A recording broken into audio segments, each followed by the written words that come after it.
bienvenue pour retrouver le grand invité d'ici l'Europe, émission en partenariat entre RFI et France 24. Et nous sommes, vous le voyez, à quelques mètres de l'hémicycle de Strasbourg et en compagnie d'une de ses vice-présidentes, une Française, Sylvie Guillaume. Bonjour. Bonjour. Vous êtes membre du Parti socialiste en France. Vous avez eu plusieurs mandats locaux dans la région Rhône-Alpes. Vous avez été pendant plus de 10 ans maire adjointe à Lyon. Et puis, vous avez été élu au Parlement européen en 2009, réélu en 2014. Votre dossier de prédilection, les questions migratoires et l'asile. Vous faites partie de cette commission. Et puis, vous êtes l'une des vice-présidentes de ce Parlement. Alors un autre Français, notre commissaire Pierre Moscovici, a présenté cette semaine devant le Parlement son nouveau plan pour lutter contre l'évasion fiscale, en particulier des multinationales à la suite du scandale LuxLeaks. Et cela à quelques jours après les fameuses révélations de Panama Papers. Cette réforme, c'est la troisième du genre. Est-ce qu'elle est suffisante pour vous ? En matière de fiscalité et d'harmonisation, on est loin sur ce chemin et il est encore long, j'allais dire. Donc on n'est pas au bout de ce qu'il faut faire en matière de lutte contre l'évasion fiscale et même contre l'évitement fiscal. Et on voit bien l'ampleur, vous l'avez mentionné, l'ampleur du scandale avec les Panama Papers.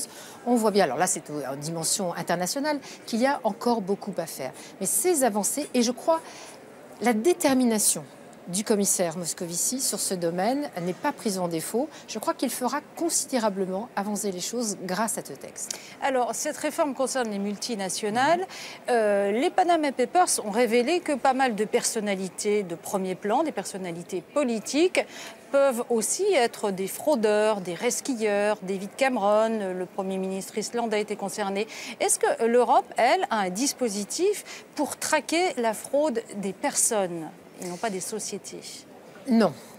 En tout cas, ça n'est pas abouti et c'est sans doute l'un des chemins qu'il faudra suivre à l'avenir. Pour l'instant, on parle vraiment des sociétés. Et on est là où vous me demandiez tout à l'heure si j'étais satisfaite de là où on en était. Là où je ne suis pas satisfaite, c'est que pour l'instant, nous sommes sur des sommes concernant les sociétés qui sont encore trop hautes. C'est-à-dire que nous, on voudrait, mon groupe, certains des collègues qui nous accompagnent, descendre le seuil de manière à ce que ce contrôle se fasse avec un seuil plus bas. Pour l'instant, c'est plus de 750 millions d'euros de chiffre d'affaires. Et nous voudrions considérablement descendre à hauteur de 40 millions, de manière à ce qu'il y ait un spectre plus large de sociétés concernées. Alors, évidemment, quand on parle de Panama Papers, on se rend compte que la France a inscrit à nouveau le Panama sur la liste noire des paradis fiscaux, ce qui provoque une prise diplomatique d'ailleurs au passage. Pour l'instant, seuls 8 autres pays européens ont fait de même. Une liste noire commune pour toute l'Europe, par exemple, ce serait quelque chose qui a été annoncé par la Commission d'ici 6 mois. C'est réalisable, c'est faisable, c'est souhaitable ? Souhaitable certainement, réalisable difficilement, comme à chaque fois qu'on parle d'une liste commune, parce que voyez-vous, il y a un certain nombre d'États, alors qu'ils sont membres de l'Union européenne, qui parfois sont eux-mêmes hôtes d'un certain nombre de pratiques. Vous parlez du Luxembourg, de Jersey-Guernesey. Je parle par exemple aussi du Royaume-Uni, où certaines pratiques peuvent être dénoncées. Donc c'est difficile à un moment donné quand on rentre dans le naming et shaming, comme on dit aussi dans notre jargon, c'est-à-dire qu'on nomme les choses précisément. Mais ce qu'il faut faire, puisque c'est ce que prévoit la directive. Je pense réellement que c'est le sens de l'histoire, parce que cela permet de responsabiliser et de montrer, parce que ces questions de transparence, il ne faut pas se tromper, ces questions de transparence sont très importantes pour l'opinion publique, qui a toujours, effectivement, vous y faisiez allusion tout à l'heure, l'impression qu'on cache des choses, et quelquefois on cache des choses extrêmement importantes et totalement condamnables. Donc il faut être très transparent, le plus ouvert possible en la matière. Alors parlons d'un vote important au Parlement européen, précisément celui après des années d'atermoiement du fameux PNR, le registre des passagers aériens, sous la pression évidemment des attentats de Paris et de Bruxelles. Tout de suite, le point sur ce PNR. Une majorité confortable pour le fichier des passagers aériens. Après des années de polémiques et blocages, le fameux PNR vient d'être adopté par le Parlement européen. Mais contrairement aux attentes de certains députés, il ne s'agira pas d'un fichier unique et les échanges d'informations ne seront pas obligatoires. Les États devront répondre au cas par cas à une requête justifiée et ciblée d'un autre État. Ce PNR, largement revu à la baisse, est en fait un système qui permettra aux États ayant déjà un fichier national de mieux communiquer entre eux. Le PNR n'est pas un instrument de surveillance de masse indiscriminée. Le PNR est un instrument sélectif, proportionné et encadré par des procédures extrêmement vigilantes. Il était tout à fait légitime que certains d'entre nous expriment des préoccupations sur ces nécessaires vigilances que nous devons avoir. Concrètement, les compagnies aériennes devront communiquer aux autorités du pays de départ des données personnelles. Identité, adresse e-mail, numéro de téléphone, numéro de passeport, itinéraire, coordonnées bancaires ou encore les préférences alimentaires des passagers à bord de l'avion. Les noms des passagers seront conservés 6 mois avant d'être consultables sous le contrôle d'un juge pendant 4 ans et demi. Manuel Valls, qui a réclamé au nom de la France l'adoption de ce PNR, reconnaît que ce fichier n'aurait pas permis d'éviter les attentats de Paris et de Bruxelles. Mais c'est selon lui un outil complémentaire dans la lutte antiterroriste. Alors Sylvie Guillon, vous avez été traditionnellement plutôt réservée sur ce registre des passagers aériens très complet. Qu'est-ce que vous avez voté jeudi et pourquoi ? Vous avez raison, j'ai été très longtemps critique. Je me suis même exprimée contre certains textes intermédiaires tels qu'ils étaient présentés et négociés au fil de ces dernières années. Et j'ai donc, j'espère, contribué à faire évoluer ce texte sur un équilibre que j'ai toujours exprimé de la même manière et qui pour moi est très important, qui est l'équilibre entre la lutte contre le terrorisme et la protection de la vie privée et des données personnelles. Et pendant très longtemps, cet équilibre n'était pas, selon moi, atteint. Et c'est pour ça que j'ai été très exigeante vis-à-vis de ce texte. J'ai été satisfaite, en tout cas, le texte a suffisamment progressé pour que je me prononce en sa faveur. Et donc que nous aboutissions à un accord avec le Conseil, avec la Commission sur ce texte-là, en référence aussi, c'est important de le dire, avec une autre petite série de textes justement sur la protection des données. Donc ce texte sur le PNR a beaucoup progressé. Sous l'impulsion de la France, la pression très très forte, quand même, après les attentats de Paris, ceux de Bruxelles, etc. Il y a eu, vous avez raison de le dire, une pression des autorités françaises sur ce texte. Mais sur le contenu, le travail qui a été fait, c'est vraiment un travail de parlementaire qui s'est exprimé et qui n'était pas nécessairement partagé par tout le monde, comme c'est souvent le cas. Donc maintenant, nous tenons quelque chose, un texte qui a été voté, mais qui est, je dirais, à mi-chemin de son parcours, puisque nous nous sommes mis d'accord sur un PNR européen. Vous savez qu'il existe des PNR nationaux. 15 d'entre eux sont identifiés à des degrés divers d'exploitation, on va dire.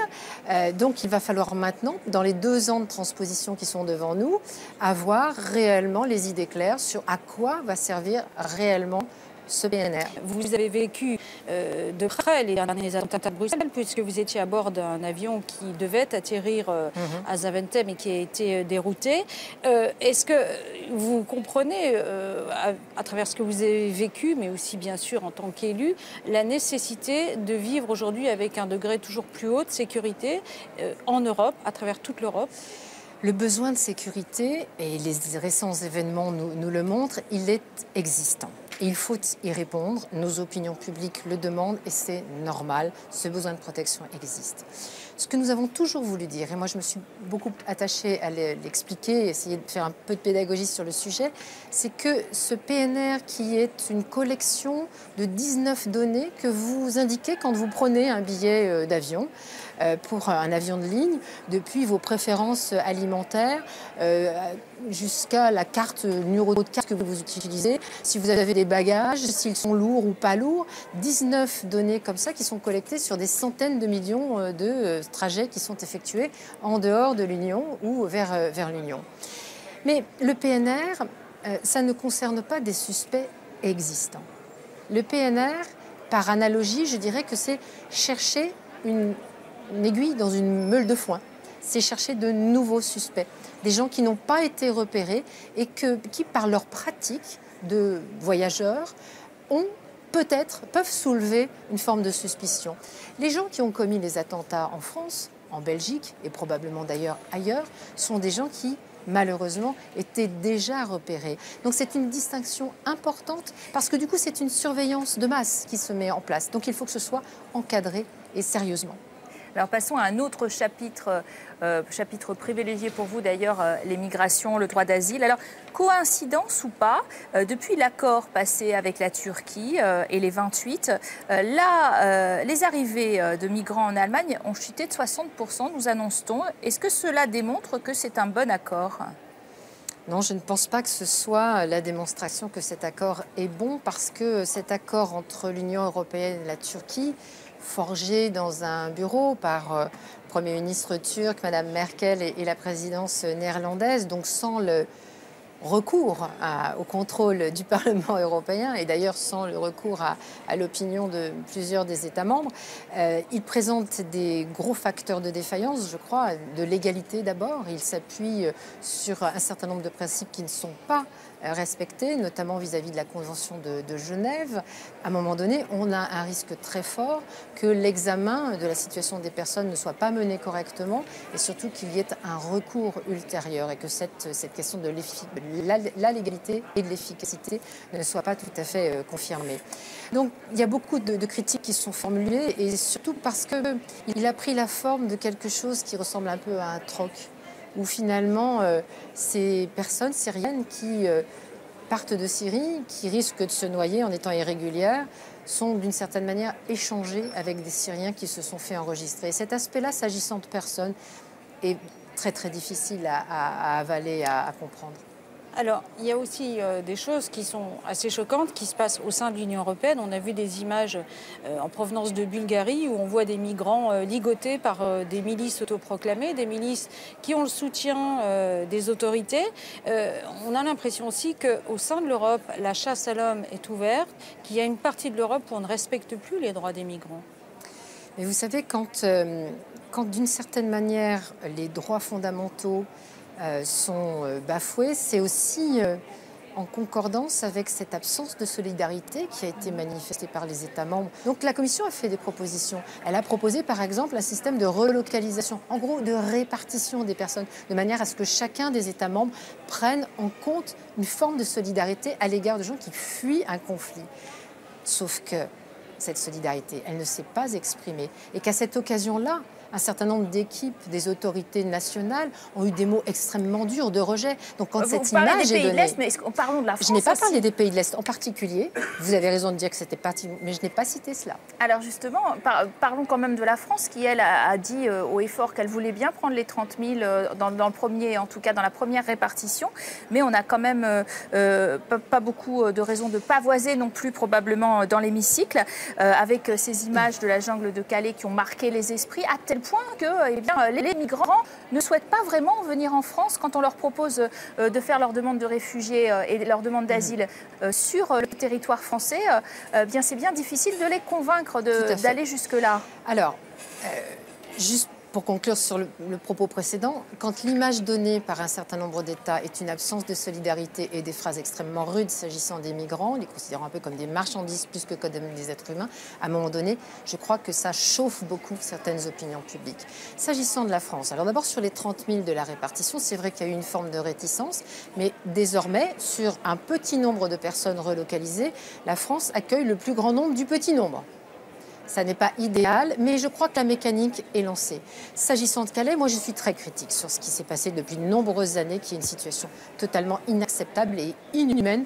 Infrahumaine, ont qualifié la plupart des organisations sur place. Et je pense qu'il faut que nous progressions réellement en matière de prise en compte des besoins. C'est l'identité européenne, c'est l'identité de la France qui se joue à ce travers-là. Mais ceux qui sont à Calais ne sont juste pas ceux qui viennent de Syrie. C'est un autre type de public. Là aussi, je n'ai pas le temps de rentrer dans les détails et ça n'excuse en rien, par ailleurs, la situation infrahumaine sur place il y a quelques mois de cela. Mais ce sont des personnes qui, effectivement, ont une migration économique, qui ne souhaitent pas demander l'asile ni en Italie, ni en Autriche, ni ailleurs, ni en France, pour aller rejoindre la Grande-Bretagne, où ils estiment, à tort ou à raison, pouvoir avoir une vie meilleure ou rejoindre de la famille. Donc ça n'est pas le même type de public, mais je le redis, ça n'excuse absolument en rien les conditions dans lesquelles ils vivaient. Alors pour conclure, Sylvie Guillaume, on voit aujourd'hui un gouvernement français assez paralysé sur les questions migratoires à cause de la montée du Front National. On voit un président au plus bas dans les sondages qui a de plus en plus de mal nationale à avoir aussi un crédit sur la scène internationale, à porter un leadership européen. Est-ce que ça ne pose pas un problème, ça, au niveau européen? On a l'impression qu'il n'y a plus de couple franco-allemand et qu'il n'y a plus personne pour porter le projet. Je crois qu'il y a eu sans doute un certain nombre de mécompréhensions parce que beaucoup des décisions, et c'est une critique qu'il faut redire devant vos téléspectateurs, beaucoup de décisions, et je le regrette, se prennent de façon unilatérale. Tout le monde a trouvé que la décision de Mme Merkel d'accueillir 1 million de personnes était absolument magnifique et que ses bras ouverts étaient extraordinaires. C'est votre avis? Certes, c'était effectivement un sens à l'histoire à donner. Mais ça demeurait une décision unilatérale qui n'avait pas forcément fait l'objet d'une adhésion d'autres pays. Et moi, j'aurais rêvé effectivement que cette décision, se prenne avec un groupe de pays qui se lance dans ce dispositif. Pensez-vous que la France aurait été accueillante à ce moment-là ? Je pense que ça aurait été un sens de l'histoire, effectivement, d'aller avec la chancelière Merkel à ce moment-là. Donc, ce qui m'amène...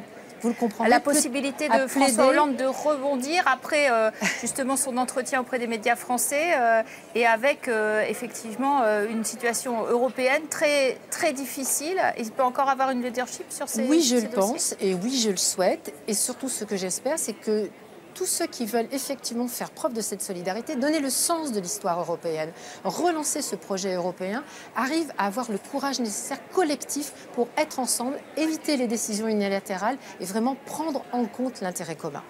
Merci Sylvie Guillaume d'avoir été notre invitée aujourd'hui. Merci à tous de votre fidélité. Tout de suite, votre rendez-vous avec l'actualité sur RFI ou sur France 24. À très bientôt à tous.